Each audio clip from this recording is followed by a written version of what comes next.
तो साथियों हमें नित्य निरंतर कथा का लाभ मिलता रहे, यही भाव सभी भक्तों का होना चाहिए, सभी श्रोताओं का होना चाहिए। जीवन में सब कुछ प्राप्त हो जाए पर भगवान की चर्चा न मिले, भगवान का गुणगान न मिले, भगवान के अनुशासन के सूत्र न मिले तो जीवन सार्थक नहीं बन पाता, जीवन बोझ बन जाता है। आपने सुना ही होगा क्योंकि बड़ी प्रचलित कथा है, झारखंड क्षेत्र की कथा है। साकेतवासी पूज्य राजेश्वरानंद जी ने अपनी कथा में कई बार सुनाया है कि एक ऐसे व्यक्ति की कथा जो बेचारा आंख से अंधा हो गया और आंख से अंधा हो जाने के पश्चात भी, माँ बाप के खो जाने के पश्चात भी, बहुत कम समय में माता पिता भी गुजर गए, बड़ा भाई भी गुजर गया, केवल परिवार में भाभी ही थी और वो बेचारे देवर और वो भाभी आंख से अंधे, परिवार में कोई है नहीं, फिर भी कथा में ही रुचि है उनकी। राम टहल पांडे उनका नाम था। सुना है ये कथा आप लोगों ने? नहीं सुनी? तो भाई विस्तार से सुनानी चाहिए, लेकिन मैं संक्षेप में ही कहूं कि राम टहल पांडे बचपन में दोनों आंख गंवा बैठे, माता पिता का स्वर्गवास हो गया, एक भरी बीमारी में बड़े भाई का भी देहांत हो गया। अब परिवार में केवल वो बची और उनकी बड़ी भाभी बची। एक बार उनके गांव में एक कथा हुई, वो कथा उनको इतनी आनंद दे गई कि आंख से अंधे होने के बावजूद भी जैसे तैसे वो कथा वाचक के पास पहुंचे और उनसे निवेदन किया कि भगवान हमें कुछ नहीं चाहिए, बस आपकी जहां जहां कथा हो आप हमें अपने साथ रख लें, आप जो कहेंगे, मैं आंख तो नहीं है फिर भी आपके वस्त्र धुल दिया करूंगा, आपके हाथ पांव दबा दिया करूंगा, पर आप भगवान की कथा निरंतर देते रहिए। राम टहल पांडे ने इतनी भावना से कहा था कि उनके भावना से प्रसन्न होकर जो कथा व्यास थे उन्होंने कहा कि आपको कोई सेवा की आवश्यकता नहीं है, जहां कथा हो आप निस्संदेह हमारे साथ रहें। कथा वहां समाप्त हुई। कुछ दिनों बाद बगल के गांव में कथा प्रारंभ हुई और बगल के गांव में जब कथा प्रारंभ हुई तो उनको सूचना मिली और जब सूचना मिली तब उन्होंने मन बनाया अब तो कुछ भी हो जाए हमें वहां जाना है। भाभी ने कहा कि आपके पास आंखों की समस्या है, आप कुछ देख नहीं सकते और जब देख नहीं सकते तो जाने में बड़ी असुविधा होगी, पर उन्होंने कोई बात नहीं मानी, बस भगवान का भरोसा किया और भगवान का भरोसा करके वो तुरंत चल पड़े। बड़े सुंदर तरीके से प्रतिदिन जाते, प्रतिदिन कथा सुनते और समय से घर वापस लौट करके आते। ये क्रम चलता रहा। 2-3 दिन बीता होगा, घनघोर बरसात हुई और बरसात का जब समय आया तब उनकी भाभी ने कहा कि आज आपको बिल्कुल भी कथा में जाने की आवश्यकता नहीं है, लेकिन भगवान का प्रेम, भगवान के प्रति अद्भुत समर्पण, भगवान के कथा की ऐसी लगन कि भरी बरसात में भी वो बिना कुछ खाए पिए, बिना घर से भोजन लिए कथा में प्रस्थान करते हैं, कथा में पहुंचते हैं।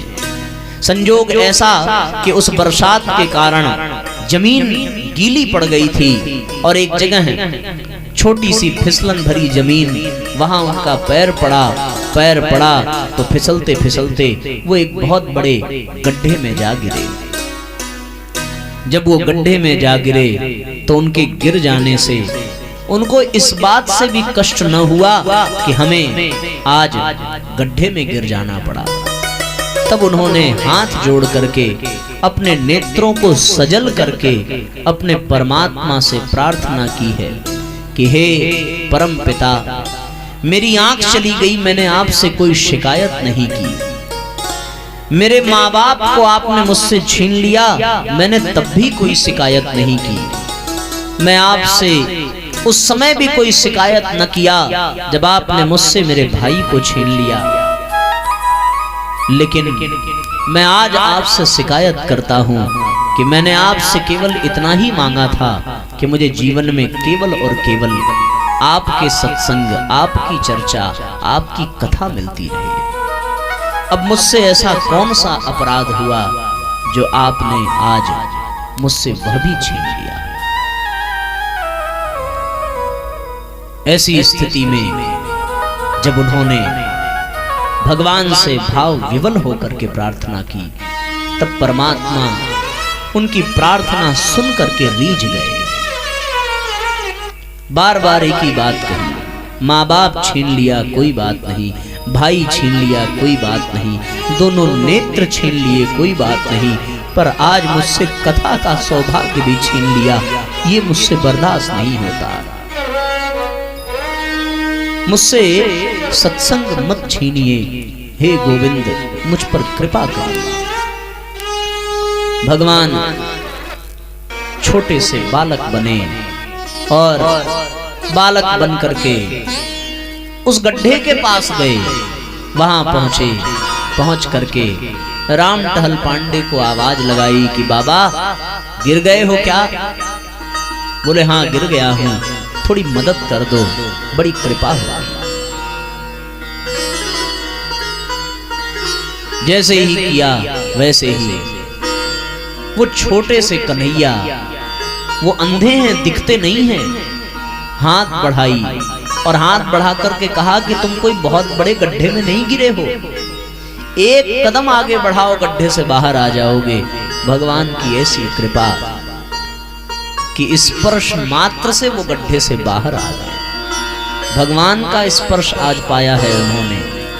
इतनी सौभाग्यशाली घड़ी तो भगवान का हाथ ही पकड़ लिया और मन में एक ही भाव फूट पड़ा, बाह छुड़ाए जात हो निर्बल जान के मोही, लेकिन जब हृदय से जा सको तब मैं तुमको बलवान समझूं।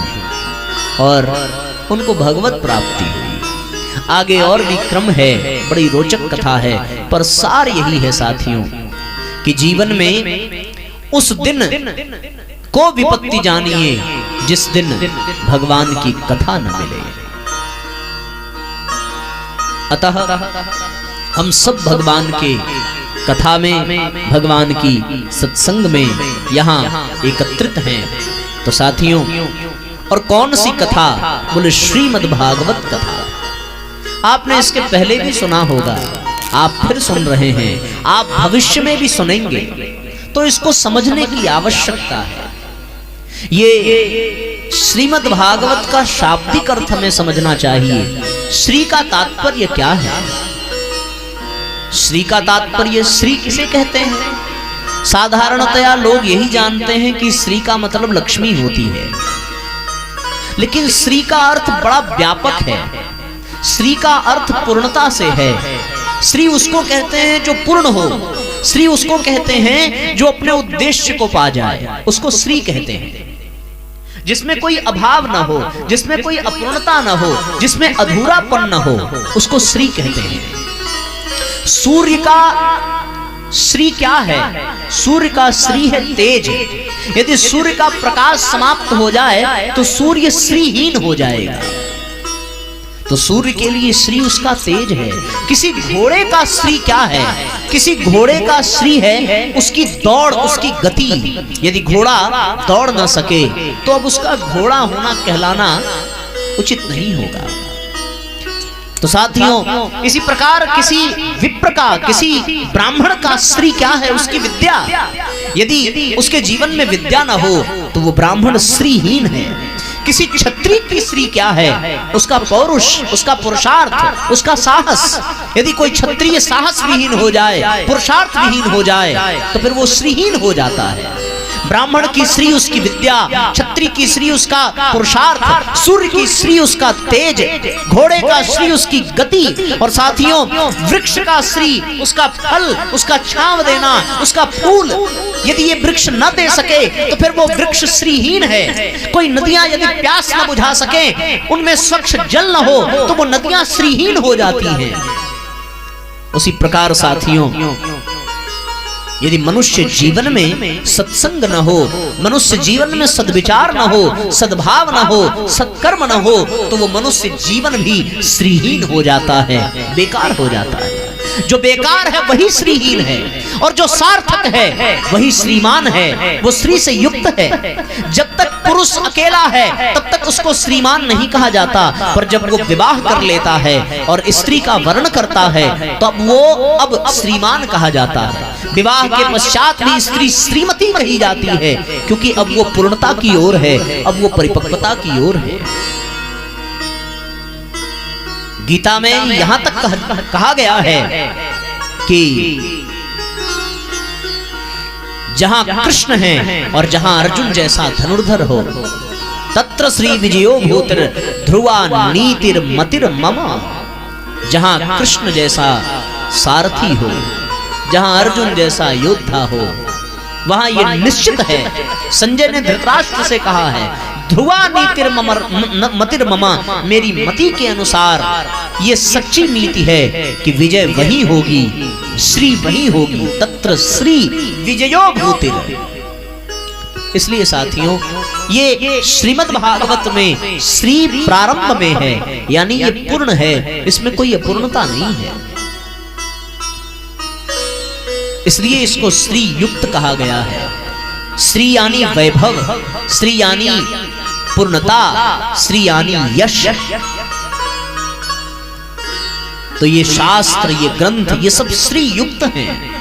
श्री मद, मद नकारात्मक दृष्टि से एक मनोविकार भी है, पर सकारात्मक दृष्टि से मद को सार कहते हैं। तो ये श्री का सार है और श्रीमद है क्या? भागवत। भागवत में 4 अक्षर हैं। भ यानी भक्ति, ग यानी ज्ञान, व यानी वैराग्य, त यानी तप। शास्त्र कहता है, भा शब्द कीर्ति वचनो, ग शब्द ज्ञान वाचक, सर्वेष्ट वचनो वाच्य, तो विस्तार वाचक। एक और जगह भागवत शब्द की परिभाषा, भाभाष्यते सर्ववेदेषु, गीयते नारदादिभिः, वर्तते सर्व शास्त्रेषु, ततरन्ति भवसागरः।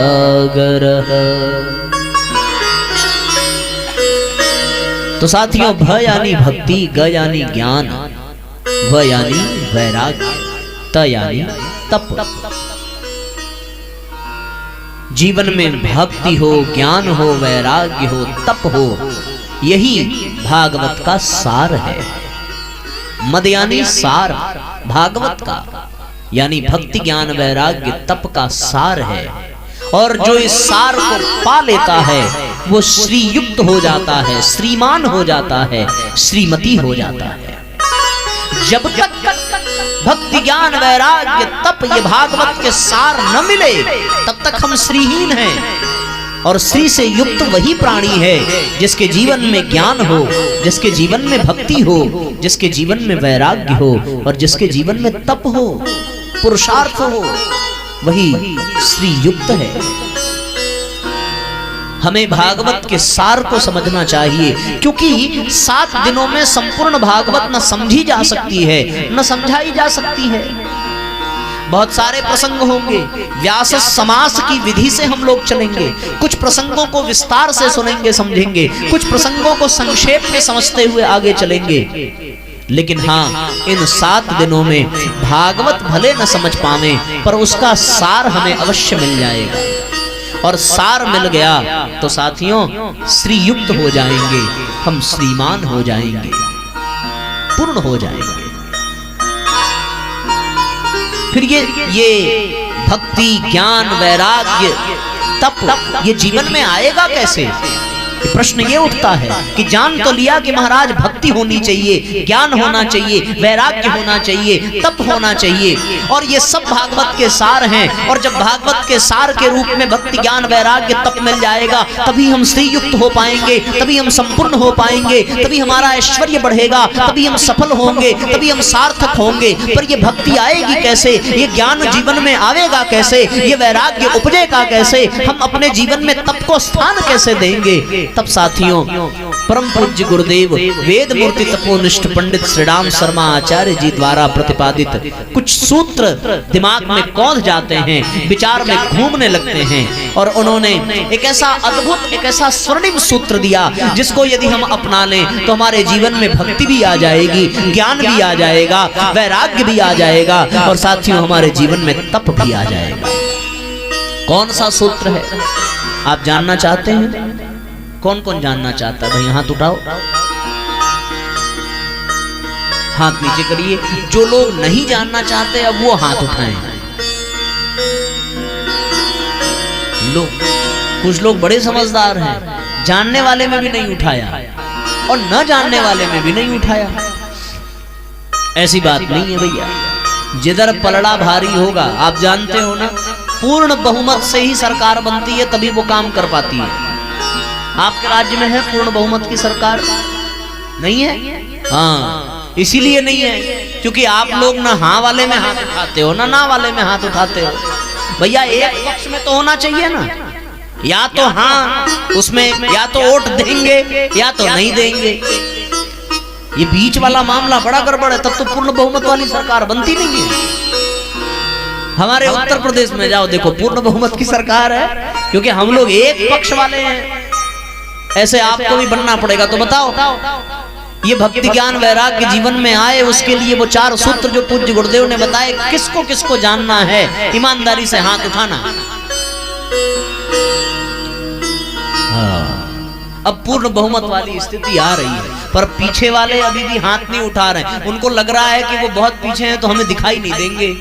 हमारी आंखें भैया ये देखने में इंसान की है, पर इसमें रोशनी गिद्ध वाली है। हम तो समुद्र पार करके लंका में सीता जी को भी देख लें, भगवान की बड़ी कृपा। तो हाथ तो साहब उठाना ही पड़ेगा। और हम थोड़े ढीठ किस्म के कथावाचक हैं, जब तक उठाओगे नहीं तब तक हम आगे ही नहीं बढ़ेंगे। हम ऐसे ही पूछते रहेंगे। तो बताओ भाई, किसको किसको सूत्र जानना है? हाथ उठाओ जरा। अब पीछे वालों का भी हाथ उठ गया। अब सरकार पूर्ण बहुमत की, अब हम बताने में संकोच नहीं करेंगे। हाथ नीचे करो। अब तो आप उठकर भी चले जाओ तो भी हम बताएंगे, क्योंकि हमें ये विश्वास हो गया कि अब आपको जानना ही है। तो आचार्य जी सही? हाँ। तो 4 सूत्र कौन कौन से पूज्य गुरुदेव ने दिया? साधना, स्वाध्याय, संयम और सेवा, ये 4 सूत्र हैं। जिसके जीवन में साधना हो जाए, जिसके जीवन में स्वाध्याय आ जाए, जिसके जीवन में संयम आ जाए और जिसके जीवन में सेवा आ जाए, उसका जीवन धन्य बन जाता है। ये 4 चीजें आनी चाहिए। ये जान तो लिया कि भाई भक्ति मिल जाए, ये जान तो लिया कि वैराग्य मिल जाए, ज्ञान मिल जाए, तप मिल जाए, पर ये मिले कैसे?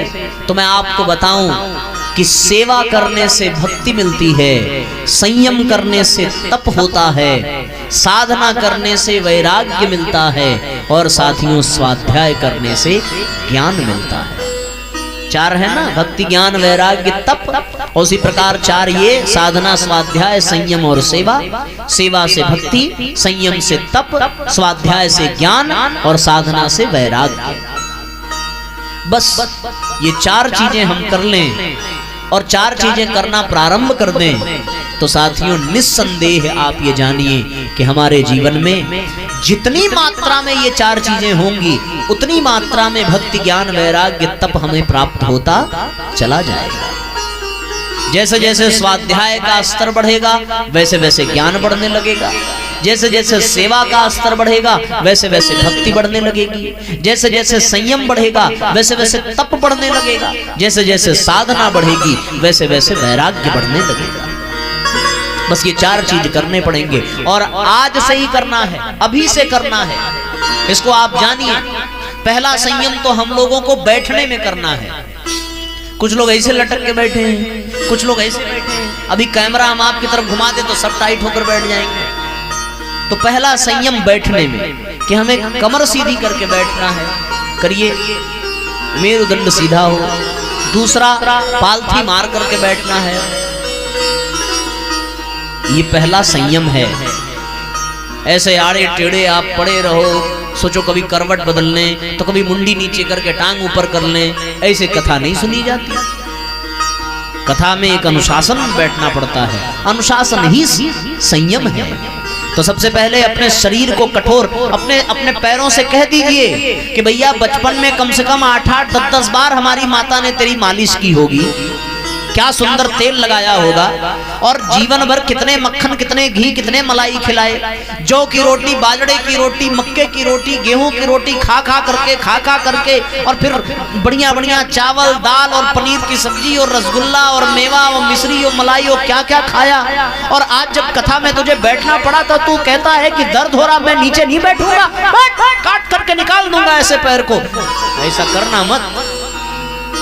लेकिन अपने पैर को डांटिए, अपने पैर को समझाइए कि 25-30 साल से तुम्हारी सेवा कर रहे हैं और आज 3 घंटे के लिए कथा में बैठने को कह दिया तो तुम में अकड़न पैदा हो गई। तुम कहते हो कि हमें फैला करके बैठिए, नहीं, हम मोड़ करके बैठेंगे, पालथी मार करके बैठेंगे।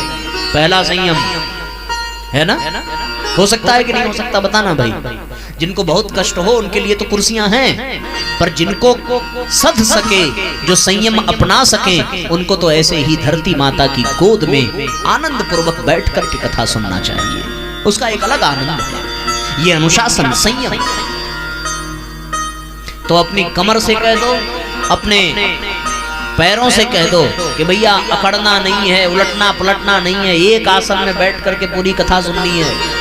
और मैं ऐसा इसलिए कह रहा हूं क्योंकि आप मंच पर देखो, यहाँ कोई करवट नहीं बदलता, यहाँ कोई पैर की मुद्राओं को कर तो नहीं दिया तुम लोगों ने, बेइज्जती हो जाएगी। हाँ ठीक तो है, सब पालथी मार के बैठे हैं। पता चला हम यहाँ से बोल दें कि भाई सब बैठे हैं, इधर अंगड़ाइयां लिए जा रहे हो सकता है ना, क्योंकि 12-15 घंटे बेचारे सफर में आए। कहाँ देवरिया से चले हो, आते आते आ गए 5 बजे। वो कब चले पता है आपको? सवेरे 4 बजे इन लोगों ने गाड़ी पकड़ी। तो स्वाभाविक है ना कि जब 12-15 घंटे सफर करने के बाद भी ये एक आसन में बैठे हैं, और हमें भी आप देखो, हम भी बदल नहीं सकते, चाह के भी नहीं बदल सकते।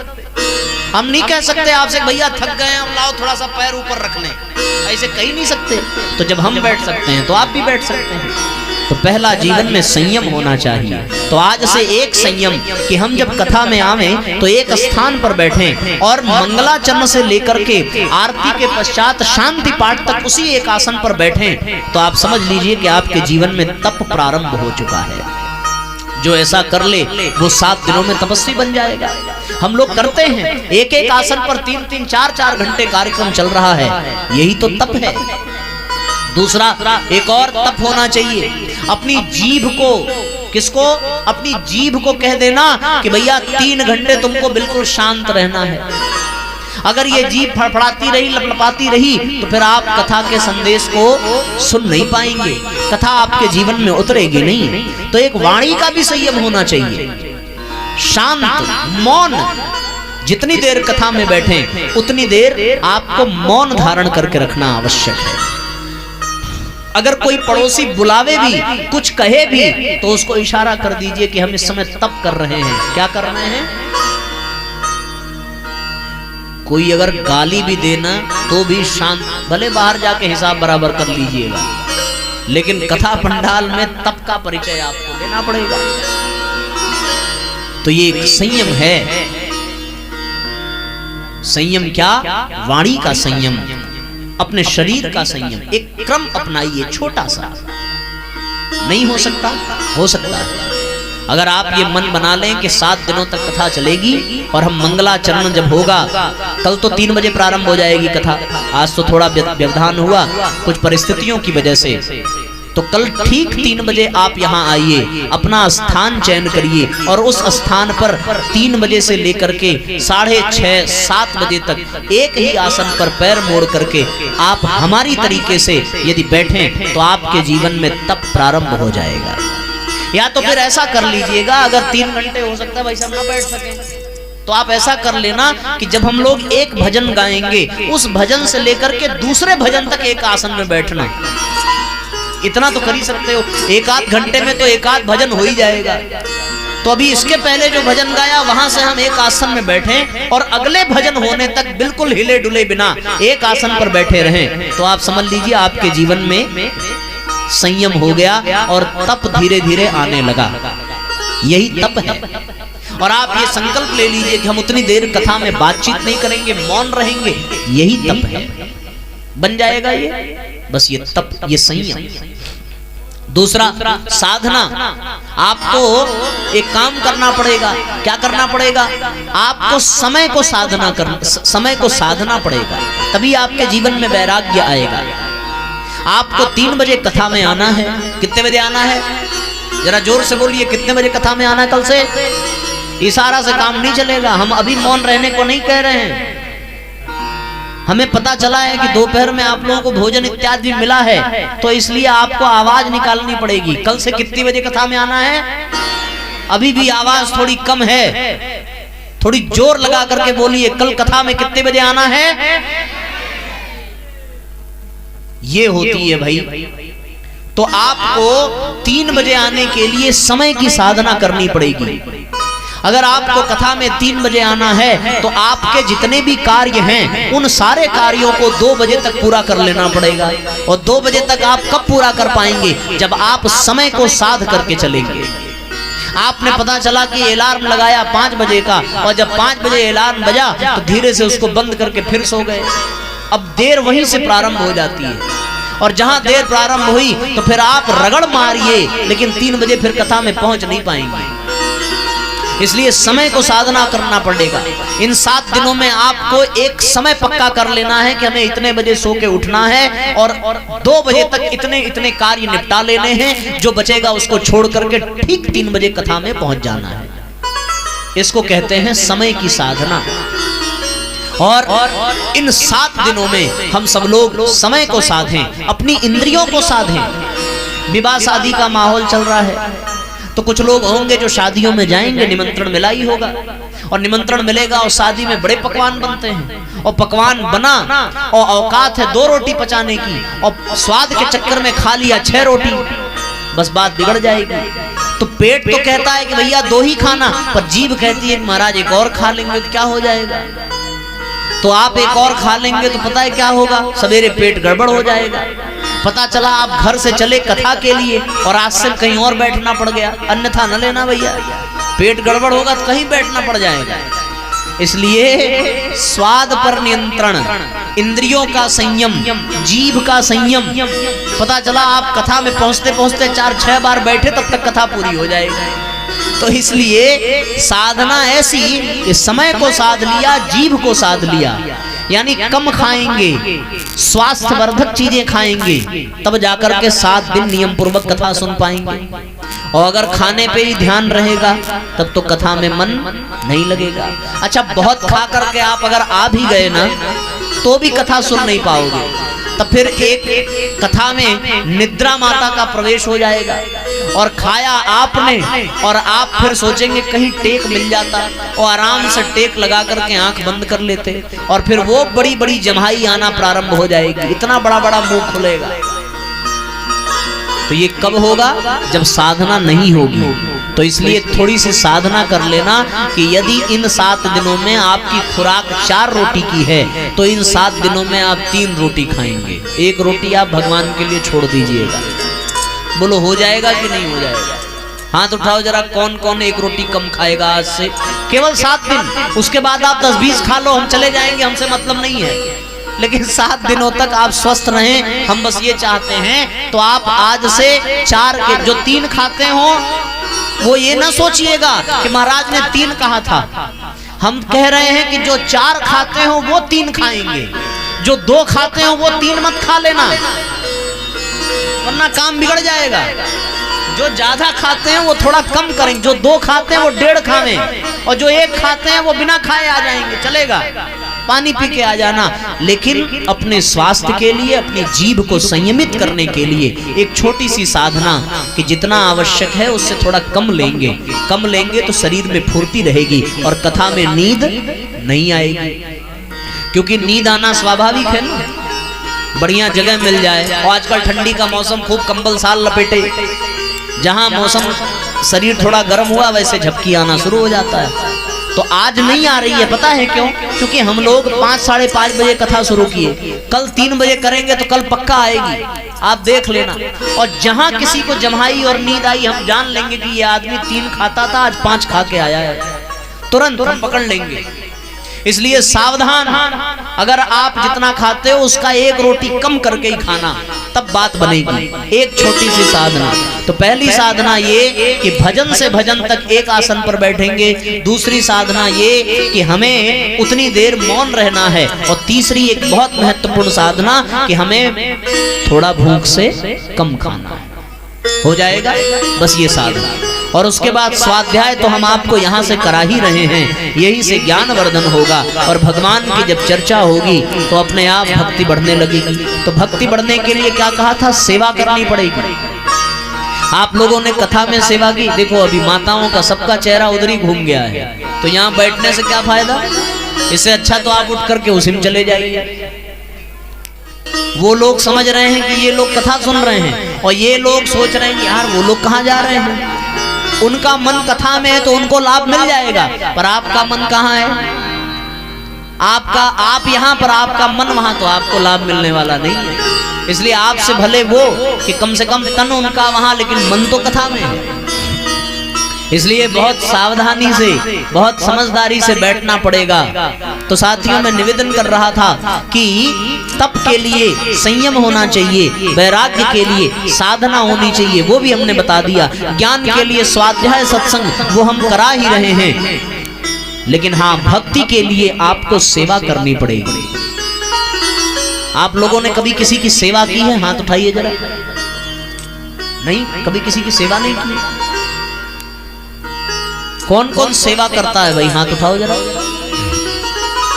अब हाथ नीचे करो। मैं आपसे एक बात कहूं, आज से आपको 7 दिन तक यहां सेवा देनी है अपनी। आपको समय से यहां सेवा देनी पड़ेगी, तभी भक्ति जगेगी। ये बच्चे जितने भी हैं वो समय से आ जाएं। यहाँ जो जमीन पर बैठना है उसको साफ करने में सेवा करें, जो फूल मुरझा गए हों उनको बदलने में सेवा करें, यहाँ व्यास मंच की स्वच्छता में सेवा करें, यज्ञशाला में टाट पट्टी बिछाना, पूजा का सामान रखना, उसकी सेवा करें। ये जब आप सेवा करेंगे, भोजनालय चलेगा तो उस भोजनालय में भोजन परोसने की सेवा करें। आपके पास समय नहीं है तो फिर अपने पैसे से सेवा प्रदान करें, कुछ सामग्री प्रदान करें, कुछ अन्न दान करें। यही सब सेवा है। ये सेवा करने से ही भक्ति आती है। एक और सेवा आप कर सकते हैं कि जितनी देर कथा चले, कथा में कोई व्यवधान न डाले, कोई बातचीत न कर रहा हो, कोई खेल कूद न कर रहा हो, कोई मोबाइल पर इस्तेमाल न कर रहा हो, तो ये व्यवधान ना आवे। इसको क्या कहते हैं? सेवा कहते हैं।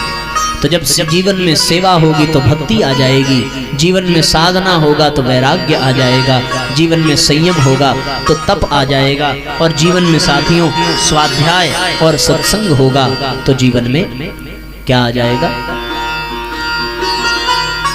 ज्ञान आ जाएगा। स्पष्ट हो रही है बात? आप लोगों को समझ में आ रही है? किसको किसको समझ में आई भाई? हाथ उठाओ जरा, जल्दी जल्दी उठाना, हमें बहुत सारे प्रश्न पूछने। हाथ नीचे करो। तो भजन से भजन तक कौन एक आसन पर बैठेगा? हाथ उठाओ जरा। अरे वाह, बताना सार्थक हुआ। हाथ नीचे करो। उतनी देर तक कौन मौन बैठेगा कथा में? हाथ ऊपर करो। बातचीत नहीं करना। बहुत सुंदर, बहुत बहुत धन्यवाद। एक बार आप अपने लिए जोरदार तालियां बजाइए। इतना मानने वाले श्रोता तो हमें जल्दी मिलते ही नहीं है। बहुत बहुत बधाई आप लोगों को। एक तीसरी बात कि आज से 7 दिनों तक अपनी भूख से 1 रोटी कम कितने लोग खाएंगे? अब मैं भरोसा ही कर सकता हूँ, देखने तो नहीं है, हाथ नहीं उठा किसी का। पुरुषों ने तो फिर भी हाथ उठाया, माताओं ने तो कहा महाराज बड़ी मुश्किल से रोटी मिलती है। क्षमा करिए, हम ये गारंटी देते हैं कि सोएंगे नहीं लेकिन खाएंगे दबा के। क्यों? कौन कौन एक रोटी कम खाएगा? हाथ उठाओ जरा। अब देखो सब उठा रहे हैं। एक बात। और दूसरा कि कौन कौन यहां आकर के अपनी सेवा देगा, सहयोग करेगा। आपको आना पड़ेगा। मंच की सफाई है, यज्ञशाला में वेदियां बनानी, अरे वो टाट पट्टी बिछानी है, पूजा की तैयारी करनी है, तो आप समय से पहले आएंगे तो ही आप सेवा कर पाएंगे। बस उसके बाद आनंद आ जाएगा। और आनंद आ जाएगा कि आपके जीवन में भक्ति उतरने लगेगी, ज्ञान उतरने लगेगा, वैराग्य उतरने लगेगा। तब उतरने। बोलिए श्रीमद् भागवत भगवान की जय। बोलिए सांवले सरकार की जय।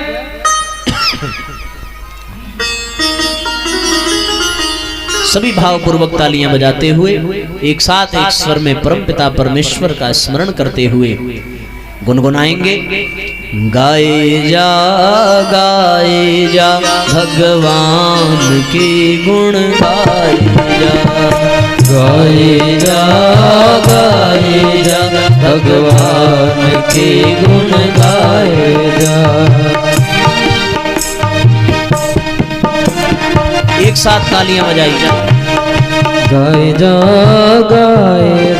भगवान के गुण गाए जा।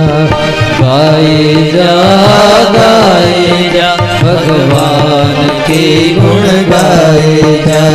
सुबह शाम इस मन मंदिर में, सुबह शाम इस मन मंदिर में, सुबह शाम इस मन मंदिर में, सुबह शाम इस मन मंदिर में झाड़ू रोज लगाए जा।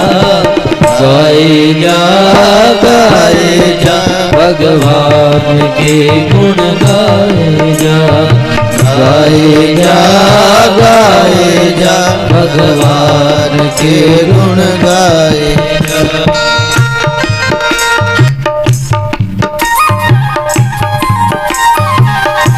सब भाव से तालियां बजाइए, तालियों से सेवा करिए।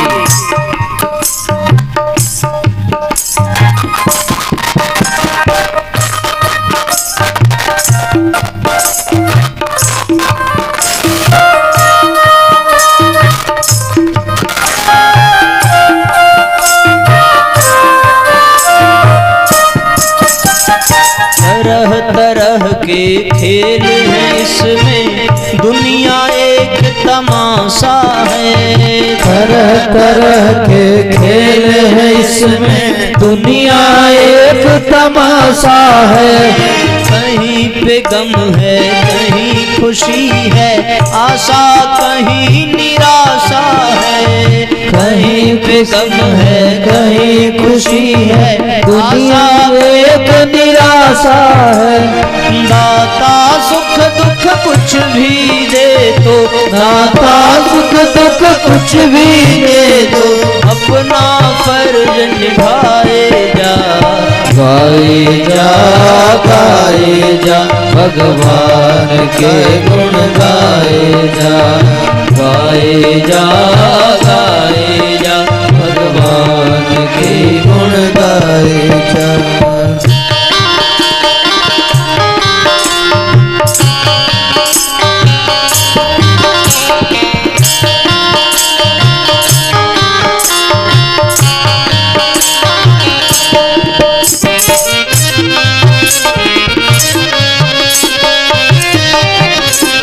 सब तालियां बजाइए एक हाथ से।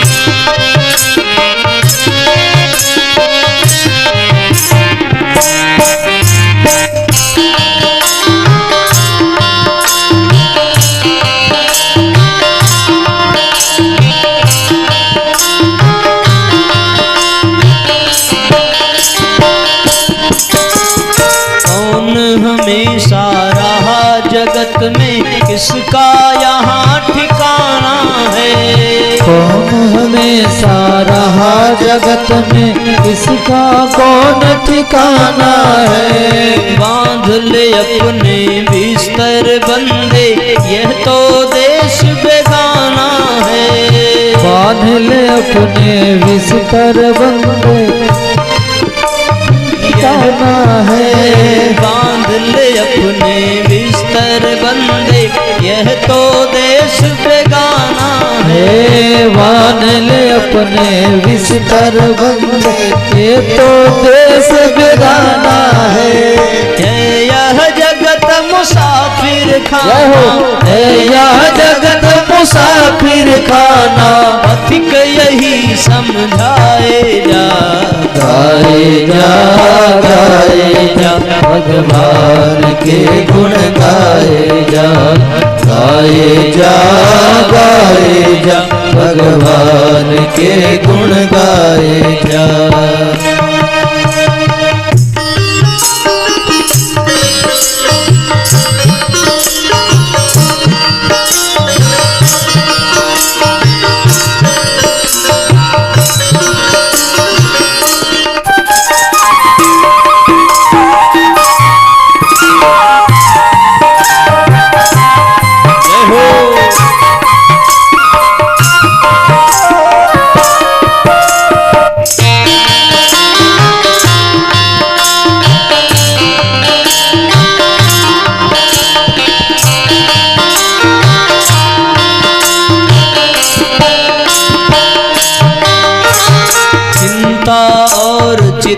इस जग में दोनों एक कहाती हैं। चिंता और चिता इस जग में दोनों एक कहाती है। एक जिंदे को एक मुर्दे को दोनों सहज जलाती हैं। एक जिंदे को एक मुर्दे को दोनों सहज जलाती है। मालिक पर विश्वास अडिग रख, मालिक पर विश्वास अडिग रख। चिंता दूर भगाए जा। गाए जा भगवान के गुण गाए जा। गाए जा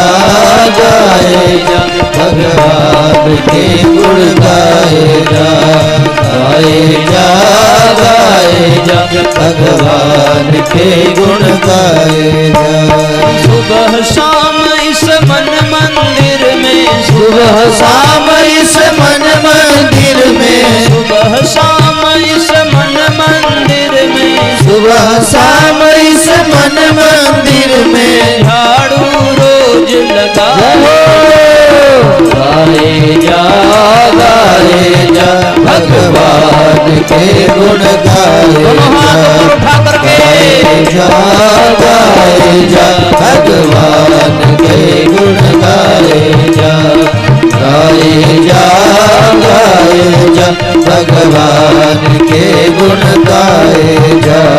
मालिक पर विश्वास अडिग रख, मालिक पर विश्वास अडिग रख। चिंता दूर भगाए जा। गाए जा भगवान के गुण गाए जा। गाए जा भगवान के गुण गाए जा। भगवान के गुण गाए जा। भगवान के गुण गाए जा।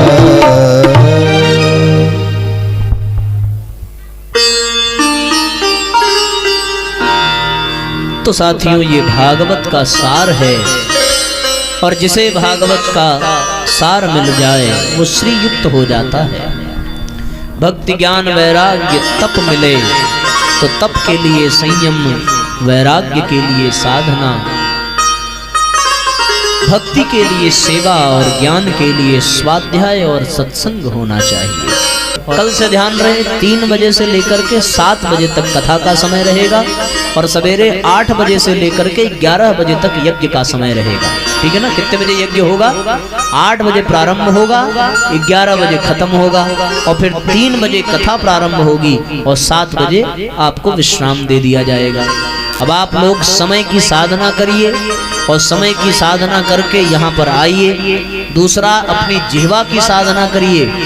कम खाइए, स्वस्थ रहिए, समय से आइए और आकर के एक आसन पर बैठकर मौन व्रत धारण कर कथा का श्रवण पान करिए। और भक्ति भाव पाने के लिए कथा में कुछ सहयोग, कुछ सेवा, कुछ श्रमदान, कुछ अंशदान, कुछ समय दान करिए। बस बात बन जाएगी और हमें धीरे धीरे भागवत का सार मिल जाएगा और हमारा जीवन श्री युक्त हो जाएगा। इसी भाव के साथ आइए आरती की तैयारी हमारे आचार्य गण करें और हम सब अपने स्थान पर खड़े हो जाएं। खड़े होकर के आज के सत्र को हम लोग विश्राम देंगे और कल से ठीक समय पर 3 बजे क्रम का शुभारंभ करेंगे। सब अपने स्थान पर खड़े हो जाएं।